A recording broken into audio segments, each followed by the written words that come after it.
चलिए आ जाते हैं कक्षा 6 गणित। आज देखिए, आज हम लोग पढ़ने वाले हैं इकाई 5 है ना, चैप्टर 5 हम लोग का बीजगणितीय अवधारणा। अच्छा, इसके अंतर्गत हम लोग क्या क्या पढ़ेंगे? संख्याओं को दर्शाने के लिए अक्षरों की आवश्यकता एवं प्रयोग है ना। अब हम लोग को अक्षर लेंगे, ठीक है। चलिए आगे उसके बारे में पढ़ेंगे हम लोग। दिया हुआ है संख्याओं और अक्षरों, संख्यांकों की मूल संक्रियाएं, ठीक है, इसके बारे में पढ़ेंगे। अक्षर संख्याओं की घात, चर और अचर संख्याएं, ठीक है। और हम इसमें आ जाते हैं आगे। आगे हम लोग को दिया हुआ है भूमिका। इसमें दिया हुआ है कि हमने अंकगणित में संख्याओं और उन पर विभिन्न संक्रियाओं को का अध्ययन किया है, ठीक है। जैसे कि अंकगणित में जैसे संख्याओं को हम लोग पीछे जैसे पढ़े थे ना, जैसे भाग, गुणा, जोड़, घटाना, कोष्टक, सब कुछ हम लोग जितना पढ़े थे, ठीक है, उसी सब के बारे में बता रहा है कि हम लोग को सब हम लोग का है ना, और रेखा, कोष्टक, ये सब कुछ हम लोग पढ़ चुके हैं। तो यही सब संख्याओं पर तो पढ़ चुके हैं, ठीक है। अब अपने दैनिक जीवन में अधिकांश समस्याओं को हल करने में संख्याओं का उपयोग हम देख चुके हैं, ठीक है, बहुत उपयोग है संख्याओं का, ठीक है। आगे पढ़ते हैं। आगे दिया हुआ है कि संख्याओं से संबंधित जटिल समस्याओं का हल कई बार अंकगणितीय विधियों से नहीं हो पाता, ठीक है। इसके अतिरिक्त समस्याओं को और अधिक प्रभावशाली ढंग से हल करने की आवश्यकता पड़ती है, जिन्हें हम एक अन्य विधि से करते हैं। चलिए उसको देखते हैं किस विधि से करते हैं। अब हम इससे संबंधित उस गणित की शाखा का अध्ययन करेंगे जो बीजगणित अलजेब्रा कही जाती है, ठीक है। इसके बारे में हम लोग पढ़ेंगे, ठीक है, अलजेब्रा ना। तो हमारे देश में बीजगणित का अध्ययन प्राचीन काल से ही होता रहा है, ठीक है। कह रहा है कि हमारे देश में बीजगणित का अध्ययन प्राचीन काल से ही होता रहा है, ठीक है। बीजगणित वस्तुतः अंकगणित का ही व्यापक रूप है, ठीक है, मतलब इसी अंकगणित का ही व्यापक रूप है, ठीक है। इसकी मुख्य विशेषता यह है कि इसमें संख्याओं के स्थान पर अक्षरों का भी प्रयोग किया जाता है। अक्षरों के प्रयोग में मतलब अक्षर मतलब XYZ ABCD इन सब का प्रयोग होगा, ठीक है। तो अक्षरों के प्रयोग में हम नियमों और सूत्रों मतलब फार्मूला को व्यापक रूप में पाने में समर्थ हो जाएंगे, ठीक है, मतलब हम फार्मूला प्राप्त करेंगे, ठीक है। दूसरी बात यह है कि अक्षर अज्ञात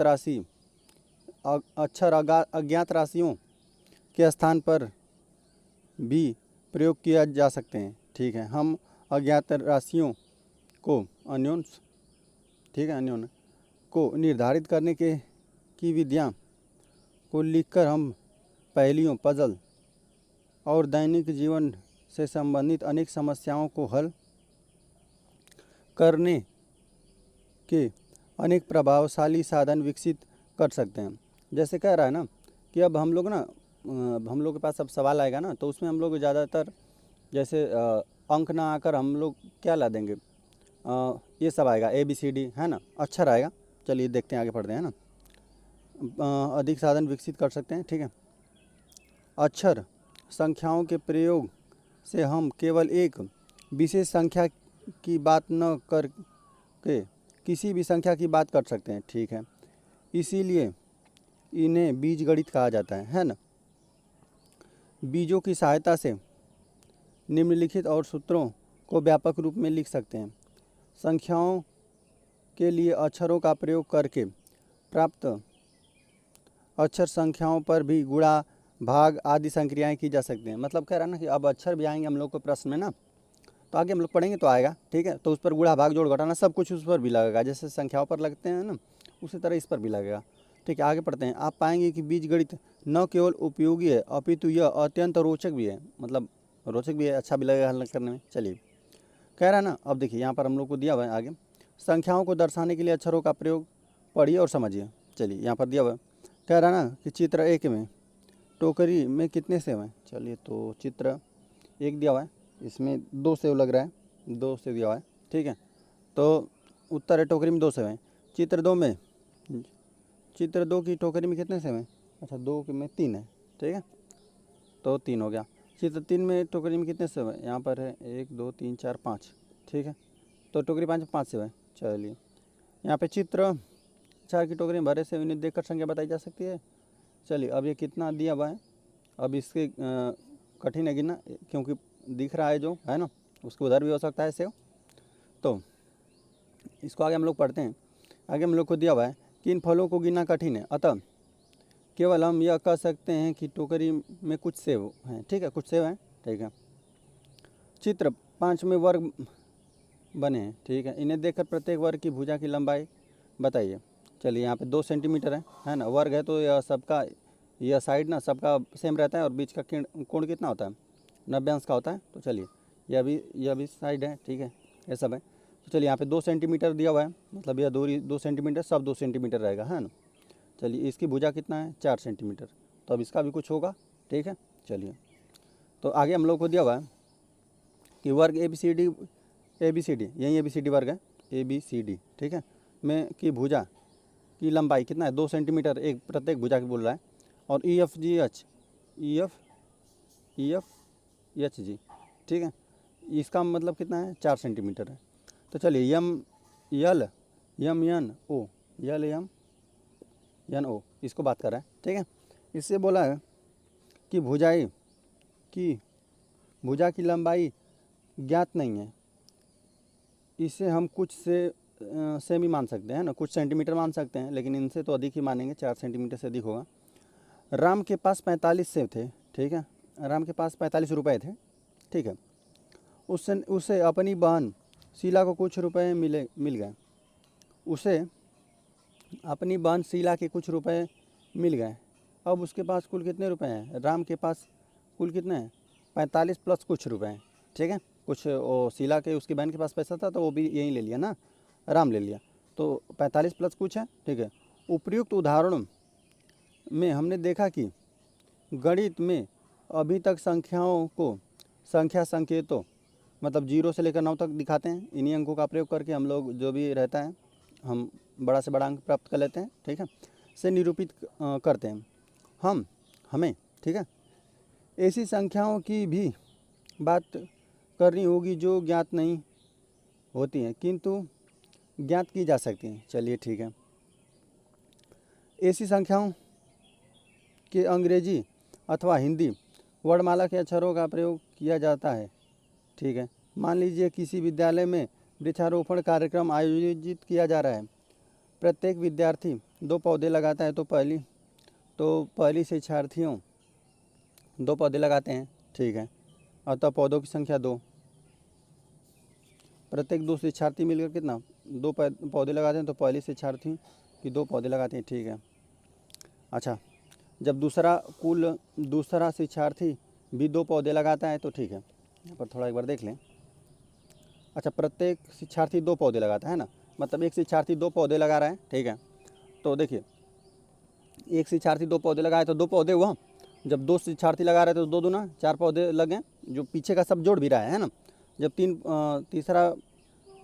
तीसरा शिक्षार्थी भी 2 पौधे लगाता है तो अतः पौधों की कुल संख्या कितना, अब कितना 2 3 6 हो जाएगी, 6 पौधे है ना, 3 लड़के लगा सकें, है ना, 3 शिक्षार्थी लगा रहे हैं और सब 2 लगा रहे हैं तो 6 हो गया। ठीक है, 10 शिक्षार्थियों द्वारा लगाए गए पौधों की संख्या कितना, 10 शिक्षार्थी हैं और 2 लगा रहे हैं, हमेशा 2 लगा रहे हैं, तो यहाँ पे 3 लगाएं कितना, तो 2 होगा। ठीक है, चलिए तो यहाँ पे 10 शिक्षार्थियों द्वारा कुल कितना, 10 दूना 20 पौधे लग जाएंगे। ठीक है, आगे हम लोग पढ़ते हैं कि 20 शिक्षार्थियों द्वारा लगाए गए पौधों की संख्या कितना हो जाएगी, 20 दूना 40 हो जाएगा, 40 पौधे लगाएंगे, है ना, क्योंकि प्रत्येक 2 पौधा लगा रहे हैं। तो हम प्रत्येक स्थिति में कुल पौधों की संख्या कैसे ज्ञात कर सकते हैं। हम देखते हैं कि पौधों की कुल संख्या बराबर 2 गुणित शिक्षार्थियों की संख्या, है ना, जितने शिक्षार्थी आएंगे उतना में 2 का गुणा हो जाएगा, 10 रहेंगे तो 20 रहेगा तो 40। ठीक है, आइए सुविधा के लिए हम शिक्षार्थियों की संख्या के लिए n मान लेते हैं। अतः लगाए गए कुल पौधों की संख्या 2 गुणित n हो जाएगी, 2n हो गया, यहाँ पे मल्टीप्लाई में है 2n। ठीक है, ध्यान दीजिए n बराबर एक छात्र के लिए n बराबर 1 रखेंगे तो 2 × 2 हो जाएगा, है ना, कुल पौधों की संख्या क्या हो जाएगी, सिर्फ 2 हो जाएगी, इत्यादि। अच्छा, n बराबर 2 के लिए कितना हो जाएगा, 4 पौधे। ठीक है, इसी प्रकार n कोई भी प्राकृतिक संख्या 1 2 3 4 है ना हो सकती है। ठीक है, 50 छात्रों द्वारा रोपित किए गए पौधों की संख्या n बराबर 50, तो 50 शिक्षार्थी लगा रहे हैं ना, तो 50 दूना 100 पौधे लगाएंगे। ठीक है, अतः हम पौधों की संख्या 2 गुणित 50 100 हो गया। ठीक है, क्या n द्वारा व्यक्त किए गए 2n द्वारा पौधों की कुल संख्या ज्ञात करना आसान नहीं हुआ? जाहिर सी बात है, आसान हो गया ना। देख रहे हैं यहाँ पर बस n का जितना वैल्यू रहेगा, मतलब जितने बच्चे आ रहे हैं पौधे लगा रहे हैं, ठीक है, उतना हमें 2 का गुणा कर देंगे तो हमको वो चीज़ प्राप्त हो रहा है ना। चलिए, जब छात्रों की संख्या 1 रहेगी तो 1 यहाँ पर रखेंगे, तो 1 का 2 में गुणा करेंगे तो कितना हो जाएगा? सिर्फ 2 ही प्राप्त होगा। जब यहाँ पर 2 तो है पहले से, और n का मान 2 रखेंगे तो 2 दूना 4 हो जाएगा, और यहाँ पर आप 3 रखेंगे तो 3 दूना 6 हो जाएगा। इसी प्रकार रखेंगे, यहाँ पर अगर 10 रखें आप तो 10 दूना 20 हो गया। ठीक है, 20 रखेंगे तो 20 दूना 40 हो गया। 50 रखें तो 50 दूना 100 हो गया। अच्छा, n रखें तो n गुणते 2 n हो गया। ठीक है, यही फार्मूला हम लोग को प्राप्त हो गया था। चलिए आगे हम लोग पढ़ते हैं।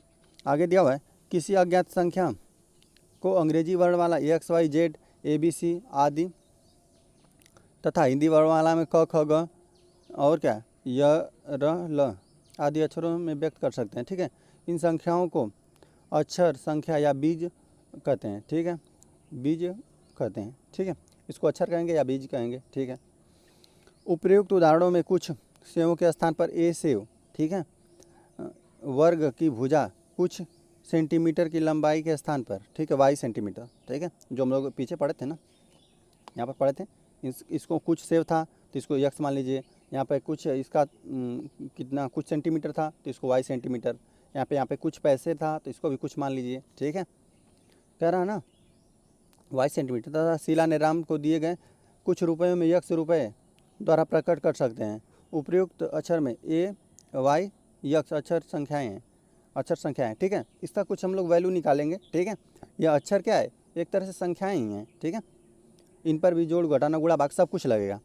ठीक है, आगे हम लोग पढ़ते हैं कि यह अक्षर संख्याएँ किसी राशि को प्रकट नहीं करती, केवल संख्याओं को व्यक्त करती हैं। ठीक है, ये अक्षर संख्याएँ किसी राशि को प्रकट नहीं करती, केवल संख्याओं को व्यक्त करती हैं। ठीक है, संख्याओं को ही व्यक्त करती हैं। आगे हम लोग पढ़ते हैं। आगे जो है निम्नलिखित कथनों पर ध्यान दीजिए, है ना।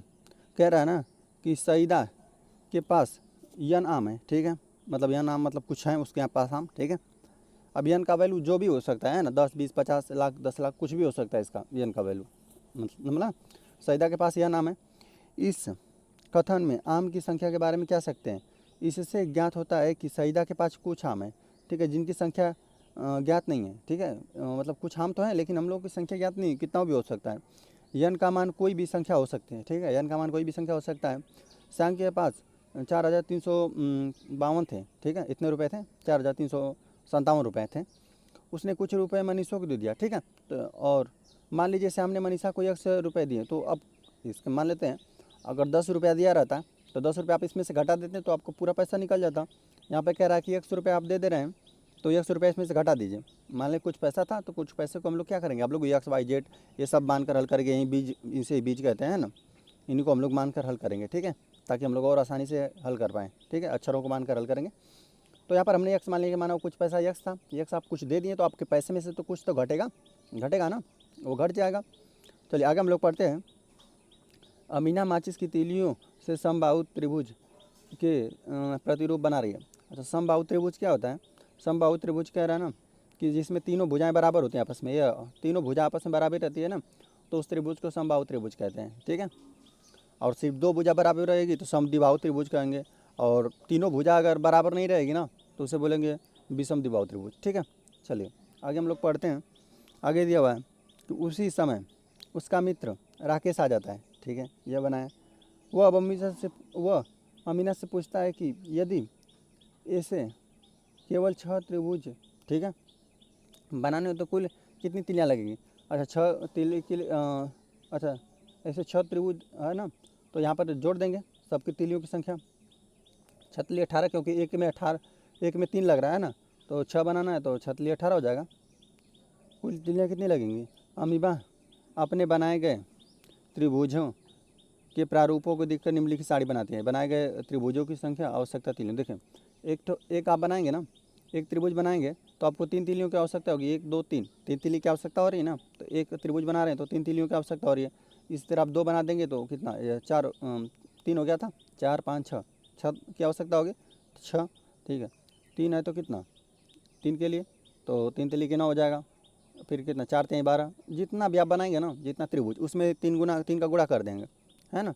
क्योंकि देखिए यहाँ पर एक एक त्रिभुज बनाना था, सिर्फ इसकी हम बात करें ना तो सिर्फ एक त्रिभुज बनाना था, तो उसमें 3 में 1 का गुणा कर देंगे। कितनी तिल्लियों की आवश्यकता होगी, एक त्रिभुज बनाना चाहते हैं तो प्रत्येक में 3 तिल्ली लग रहा है, तो 3 एकमा 3 हो गया। देखिए एक त्रिभुज के लिए 3 तिल्ली, 2 के लिए 6 तिल्ली, 3 के लिए 9 तिल्ली, 4 के लिए 12 तिल्ली, 5 के लिए 15, 6 के लिए 18, ठीक है। अच्छा 7 के लिए कितना होता था, 7 तिल्ली के 21 हो जाता, ठीक है। आगे हम लोग पढ़ते हैं, आगे दिया हुआ है कि अमीबा अमीना राकेश को बताती है कि त्रिभुजों के 6 प्रारूप बनाने के लिए 18 तिल्लियों की आवश्यकता होगी। देख रहे हैं ना, 18 तिल्लियों की आवश्यकता होगी। प्रयास कीजिए, आप बताइए कि उपरोक्त त्रिभुजों में प्रारूपों में यन हो तो आवश्यक तिल्लियों की कुल संख्या क्या होती है। कह रहा ना कि अगर यहाँ पे आप यन रखते हैं ना, चलिए यहाँ पर थोड़ा सा बता दे रहे हैं। यार आप उपयुक्त में त्रिभुजों के प्रारूपों में, ठीक है, यन होता तो तिल्लियों कुल कह सकते। अगर यहाँ पे यन होता ना तो यहाँ पे क्या होता, 3 यन हो जाता, ठीक है। अगर यहाँ पर एक वैल्यू रखेंगे यन का तो देखिए 3 मिलेगा ना, यहाँ पे 1 रखेंगे मतलब एक त्रिभुज की संख्या 1, तो 3 एकमा 3, 3 तिल्ली लगेगा। यहाँ पर यन का मान अगर 2 रखते तो 2, तो दो त्रिभुज बनाने के लिए कितना, 2 3 6 तिल्ली का आवश्यकता होता, इस तरह से होता, ठीक है। आगे हम लोग पढ़ते हैं, आगे दिया हुआ है उदाहरण 1 दिया हुआ है कि अक्षर भी का मतलब भी के रूप में, ठीक है, मतलब ऐसा बनाना है हम लोग को। तिल्लियों से प्रारूप बनाने के लिए आवश्यकता तिल्लियों के लिए नियम ज्ञात कीजिए। नियम लिखने के लिए एक चर का प्रयोग कीजिए, ठीक है। वी के लिए ना, ठीक है, सिर्फ एक भी के लिए कितना, 2 तिल्ली का आवश्यकता होगा तो 2 में 1 का गुणा। अच्छा 2 भी के लिए 2 में 2 का गुणा होगा तो 4, ठीक है। कम से कम 2 तिल्ली होगा, तो अगर यन आप कर रहे हैं ना तो 2 यन लगेगा, ठीक है। आगे हम लोग पढ़ते हैं, आगे दिया हुआ है कि भी के 3 प्रारूप के लिए ना, प्रतिरूप के लिए, ठीक है, 3 दूना 6, ठीक है, क्योंकि एक में 2 लग रहा है। अच्छा भी के यन प्रारूप के लिए यन गुणते 2, ठीक है। अब यन का मान 2 रहेगा तो एक तिल्ली बनेगा, मतलब एक भी बनेगा। यहाँ पर 2 रखते हैं तो देखिए अगर 3 रख देते हैं यहाँ पे 3 दूना 6 तिल्ली लगता, 3 प्रारूप के लिए, ठीक है, प्रतिरूप के लिए, ठीक है। आ जाते हैं हम लोग आगे। इस नियम को हम निम्नलिखित सारणी द्वारा प्रदर्शित करते हैं। बनाए गए भी के प्रतिरूपों की संख्या, आवश्यकता तिल्लियों की संख्या। देखिए 1 बना रहे हैं तो 2 लग रहा है, 2 बना रहे हैं तो 4, 3 बना रहे हैं 3 दूना 6, अब 7 रहता 7 दूना 14 हो जाता, 8 रहता 8 दूना 16, 9 दूना 18 हो जाता, ठीक है। अच्छा 10 रहता तो ठीक है, 10 दूना 20 हो गया, 11 दूना 22 हो जाता, और कितना 12 दूना 24 हो जाता। यन है तो 2 का गुणा हो जाएगा, 2 यन। अब यन का वैल्यू 1 रखेंगे ना, यहाँ पर 1 अगर भी बनाना चाहते हैं 1 तो 1 हो जाएगा, और 2 तिल्लियों की आवश्यकता होगी, माचिस की तिल्लियों की, ठीक है। हम लोग आगे बढ़ते हैं, आगे हम लोग को दिया हुआ है कि मोहिनी राधिका की छोटी बहन है, ठीक है। मोहिनी जो है वो मोहिनी राधिका की छोटी बहन है, ठीक है। मोहिनी राधिका से 5 वर्ष छोटी है, ठीक है। क्या आप मोहिनी की आयु राधिका के आयु के पदों में व्यक्त कर सकते हैं, ठीक है। आपको दिया हुआ है प्रश्न, कह रहा है ना कि मोहिनी राधिका की छोटी बहन है। राधिका जो है राधिका की छोटी बहन है, तो राधिका की आयु अधिक हो जाएगी और मोहिनी की आयु कम है, ठीक है। मोहिनी ना राधिका की छोटी बहन है, ठीक है। तो कह रहा है ना कि मोहिनी राधिका से 5 वर्ष छोटी है, तो इसको आप मोहिनी की आयु में व्यक्त कर सकते हैं। चलिए मान लीजिए कि राधिका की आयु वाई वर्ष है ना, तो राधिका की आयु वाई वर्ष है, तो इसमें से देखिए यह बड़ी है, कौन बड़ा है, राधिका की छोटी बहन है ना, मोहिनी राधिका की छोटी बहन है, तो इसी में से अगर राधिका की आयु आप मान ले रहे हैं ना, तो राधिका की आयु मान लिए वाई वर्ष, तो इसमें से आपको 5 घटाना पड़ेगा, क्योंकि 5 वर्ष छोटी है ना। यदि मोहिनी राधिका से 5 वर्ष छोटी है, अतः मोहिनी की आयु वाई माइनस 5 वर्ष हो जाएगी, ठीक है। उम्मीद है समझ में आ गया होगा, क्योंकि देखिए हम लोग मोहिनी की आयु के ना राधिका के आयु के पदों में व्यक्त करना था ना, मोहिनी की आयु को राधिका के, देखिए तो मोहिनी की आयु को राधिका की आयु में हम लोग व्यक्त कर दिए, क्योंकि राधिका की आयु कितना था, वाई वर्ष हमने पहले मान लिया कि राधिका की आयु कितना है, वाई वर्ष है, ठीक है। तो अब देखिए अब मोहिनी राधिका से 5 वर्ष छोटी थी, 5 वर्ष छोटी थी, तो हमको इसमें से 5 वर्ष घटाना पड़ेगा, क्योंकि राधिका बड़ी थी, राधिका बड़ी है ना, इसका मतलब मान लेते हैं यहाँ पर इसकी 20 वर्ष थी, तो इसका अब छोटी है ना, तो 5 वर्ष हमको बढ़ाना पड़ेगा, तो 5 वर्ष घटाते तो हम लोग को क्या आ जाता, 15 आ जाता। ये बस समझाने के लिए कि मतलब अगर 20 रहता तो क्या आ जाता, ये तो कम ही होगा ना। तो यहाँ पे जो भी वर्ष रहेगा राधिका ना, राधिका बड़ी है, तो इसको मतलब इसमें से 5 वर्ष हम घटा दिए तो यह मतलब ये छोटी बन गई। ठीक है, चलिए हम लोग आगे बढ़ते हैं। आगे हम लोग को दिया हुआ है अभ्यास 1 ना, तो चलिए अब इसको हम लोग हल करेंगे। तो हम लोग लिख लेते हैं।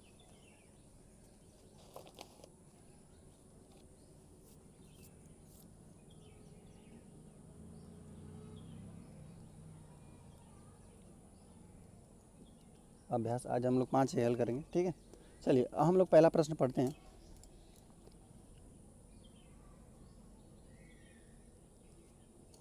हम लोग को दिया हुआ है, यदि प्रत्येक शिक्षार्थी को 3 पेंसिल दिया जाता है तो कक्षा में कुल शिक्षार्थियों की अक्सर बताइए कि शिक्षार्थियों को कुल कितनी पेंसिलें देते हैं। ठीक है, कह रहा है ना कि यदि प्रत्येक शिक्षार्थी को 3 पेंसिल देते हैं, है ना, आप प्रत्येक को 3 देंगे। ठीक है, अच्छा एक रहेगा तो उसको कितना देंगे, 3 देंगे। अच्छा 2 रहेगा तो 6 देंगे, और 3 रहेगा तो कितना, 9 देंगे आप पेंसिल, है ना, क्योंकि प्रत्येक को 3 पेंसिल दिया जा रहा है।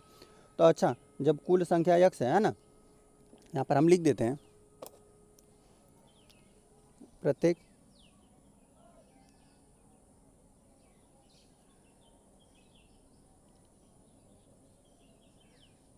शिक्षार्थी को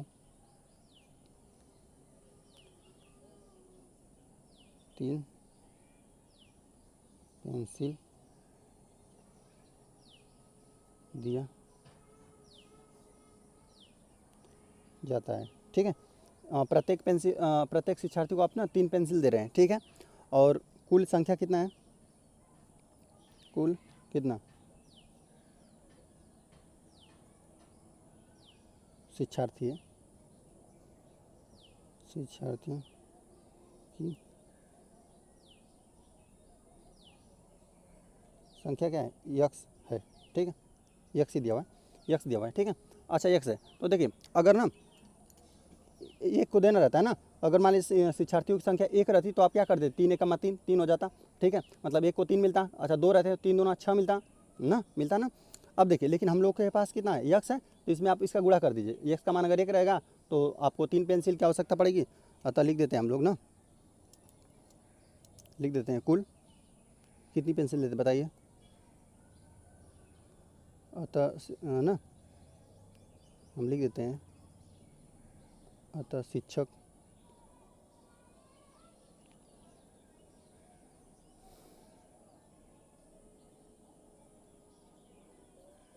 को अतः शिक्षक शिक्षार्थियों को दिए गए कुल पेंसिल की संख्या बराबर 3x। ठीक है, यही हो जाएगा। उम्मीद है आपको समझ में आ गया होगा कि अगर यहाँ पे एक लोग को देते हैं ना तो 3 पेंसिल देना पड़ता, 3 एकमा 3 हो जाता। ठीक है, और 2 लोग आ जाते तो 3 दूना 6 हो जाता। तो यक्स लोग थे तो यक्स शिक्षार्थियों की संख्या थी, तो यक्स का इसमें 3 में गुणा हो जाएगा। ठीक है, चलिए अब हम लोग हल कर लेते हैं दूसरे वाले को। ठीक है, अब इसको हम लोग पढ़ लेते हैं। ये हम लोग को दिया हुआ है कि अपनी उत्तर पुस्तिका पर रिक्त स्थानों की खाली जगह में ना कोई बीज ठीक है लिखे और बताइए कि उनका और किस संख्या के लिए किया गया है। ठीक है, तो चलिए हम लोग को पहला दिया हुआ है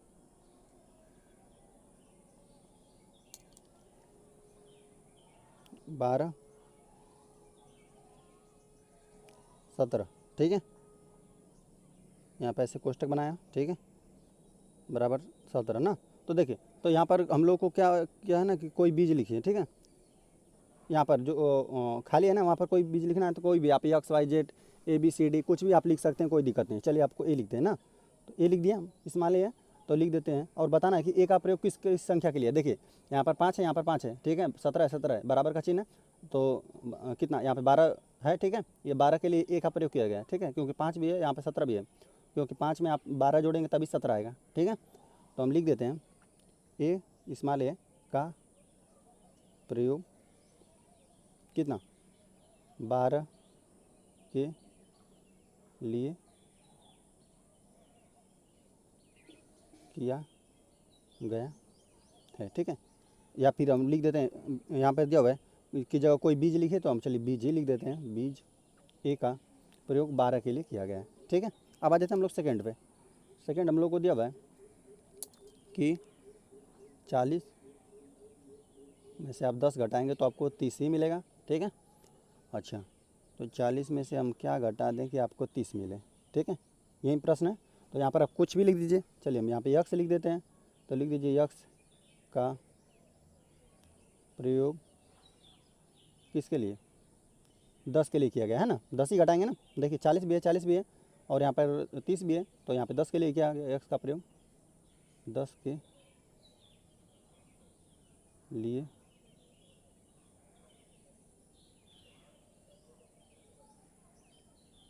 किया गया है। ठीक है, अब हम लोग आगे आ जाते हैं। आगे हम लोग को दिया हुआ है तीसरा। ठीक है, तीसरा हम लोग को दिया हुआ है कि 4 छक 24। ठीक है, यही होता है ना, गुड़ते 24। ठीक है, तो देखिए यहाँ पर 4 ही भरा जाएगा। ठीक है, यहाँ पर कोई भी लिख दीजिए, यक्स ही लिख दीजिए। ठीक है, यक्स ही लिख देते हैं। तो हम लिख देते हैं यक्स का प्रयोग, यहाँ पे यक्स है। ठीक है, यक्स का प्रयोग, तो देखिए 6 भी है, 6 भी है, 24 भी है, यहाँ पे 4 ही है, तो यक्स का प्रयोग 4 के लिए किया गया है।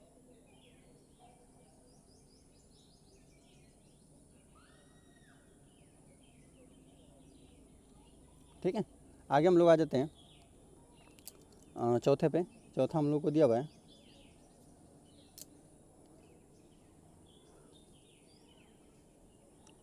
35 में आप जब भाग देंगे ना, 35 अंश में रहेगा, हर में 5 रहेगा, तो 7 आ जाएगा आपको। 7 5 35 होता है ना। ठीक है, तो यहाँ पे किसको मिसिंग कर दिया है, 35 भागे 5 को ना, 5 को मिसिंग कर दिया है 7।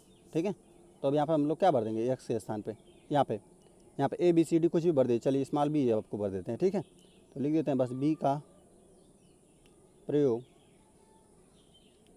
5 के लिए किया गया है।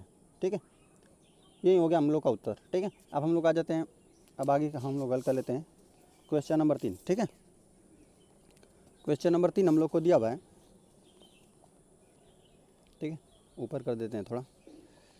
देखिए हम लोग को दिया हुआ है रामी के पास 10 रुपये थे। ठीक है, और रामी के पास कितने टोटल 10 रुपये हैं। चलिए तीसरे वाले खोल के ले जाए। रामी के पास कितना 30 रुपये है, उसने रजिया को कुछ रुपए दे दिए, तो उसके पास कितना रुपये बचा है। इस संबंध को अक्षर संख्याओं की सहायता से व्यक्त कीजिए, है ना। बस हम लोग को वहीं एक्स मान लेना है, वाई जेड आप जो भी मान लें। ठीक है, तो चलिए तो हम लिख देते हैं रहीम के पास, लिख देते हैं इसको, रहीम के पास कुल कितना रुपए बराबर 10। ठीक है, कुल रुपए 10 ही थे। ठीक है, और कुछ रुपए माना ना, माना रहीम ने यक्स रुपए। ठीक है, यक्स यहाँ पे रुपए इधर रहेगा पहले, है ना, ने यक्स रुपए कितना रजिया को दे दिया, रजिया को दे दिया। अतः लिख दीजिए, देखिए आपके पास मान लेते हैं 10 रुपया था ना, आप 5 रुपये किसी को दे देंगे तो आप में से 5 रुपया घट जाएगा। अगर आपके पास 10 रुपया है, आप 10 रुपये में से 2 रुपया आप रजिया को दे देता, मान लेते हैं कि 2 रुपया, तो यहाँ पे 10 में से क्या 2 घट के कितना हो जाता, 8 रुपया इन हो जाता। तो इसमें से 10 रुपया में से आप 100 रुपया दे दीजिए, 10 में से 1 घटा दीजिए। ठीक है, अतः रहीम के पास शेष रुपये है ना, मतलब बचे रुपये कितना होगा 10 माइनस एक्स, इतना ही रुपया उसके पास बचेगा। शेष रुपये हमने लिख दिया कितना 10 माइनस एक्स बचेगा। ठीक है, यही हो गया हल। अब हम लोग आ जाते हैं, हल कर लेते हैं चौथे प्रश्न को। ठीक है, देखिए तो क्वेश्चन 4 हम लोग को दिया हुआ है, एक बगीचे में कुछ पेड़ थे, 50 पेड़ और लगा देने पर पेड़ों की संख्या 120 हो जाती है। तो इस कथन को अक्षर की सहायता से व्यक्त कीजिए, है ना। अब अक्षरों का हमको प्रयोग करना है, मतलब X Y Z A B C D इन सब का प्रयोग करना है ना। एक बगीचे में कुछ, तो कुछ के लिए ही हम लोग प्रयोग करते हैं किसका, एक्स वाई जेड, इसी के लिए हम लोग उस सब का अक्षरों का हम लोग सीखें, है ना, जिसे बीज भी कहते हैं। ठीक है, तो चलिए तो हम लोग मान लेते हैं, माना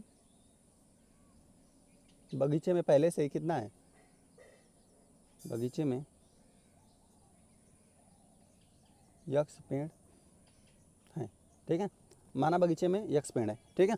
तो कह रहा है ना कि 50 पेड़ और लगा देने पर, है ना, तो लिख देते हैं कितना, 50 पेड़ और लगा देने पेड़ों की संख्या कितना हो जाती है, 120 हो जाती है ना।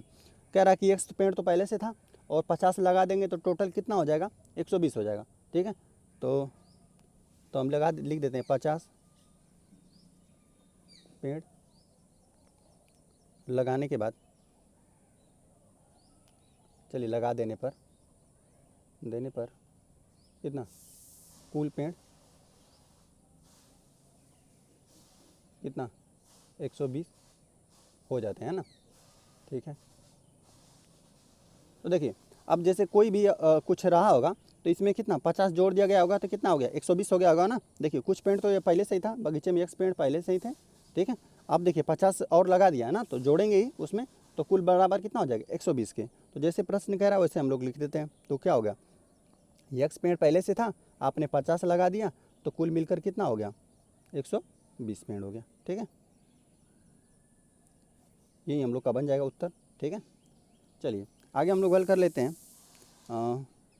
5, ठीक है, 5 वाले को हल कर लेते हैं, ठीक है।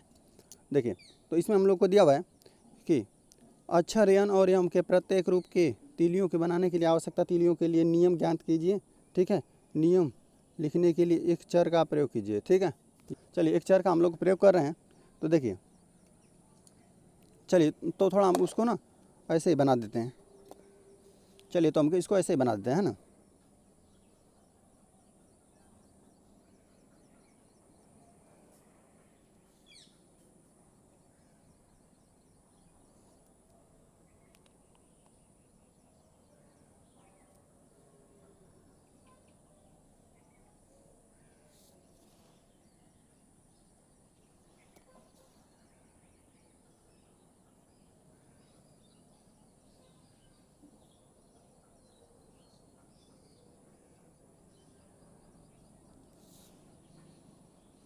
चलिए हम ऐसे बना देंगे ना तो आपको ज़्यादा समझ में आएगा, ठीक है।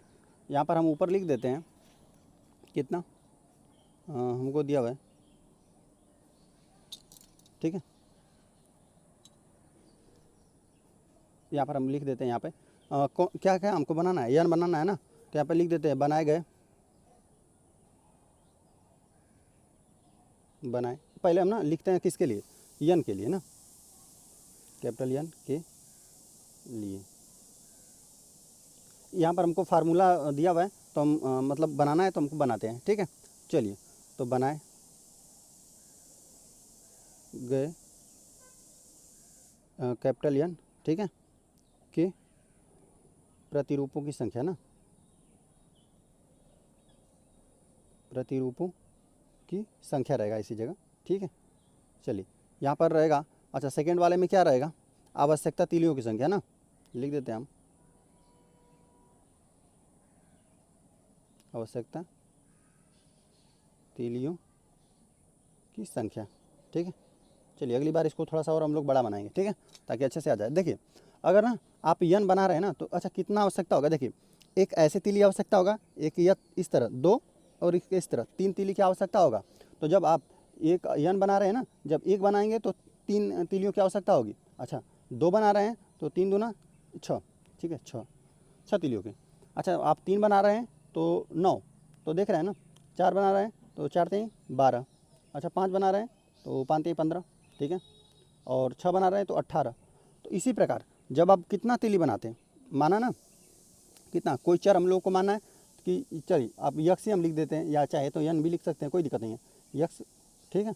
तो जब यक्स आप बनाएंगे ना तो इसमें भी आप 3 का गुणा करना पड़ेगा, 3 यक्स, ठीक है, 3 यक्स तीली की आवश्यकता होगी।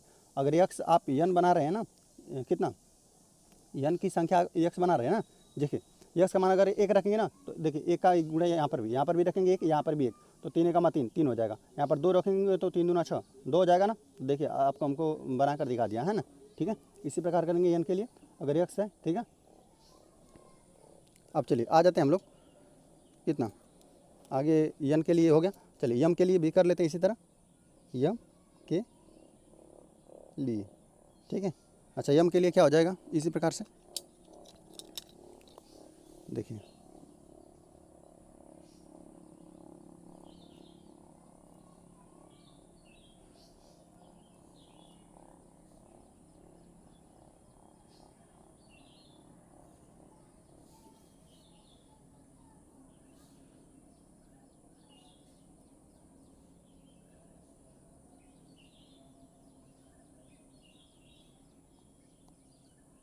चलिए इतना काफ़ी है। अब लिख दीजिए बनाए गए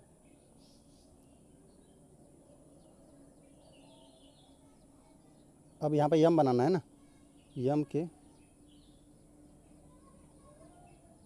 प्रतिरूपों की संख्या। ठीक है, अच्छा आवश्यकता लिख दें यहाँ पे, आवश्यक तीलियों की संख्या।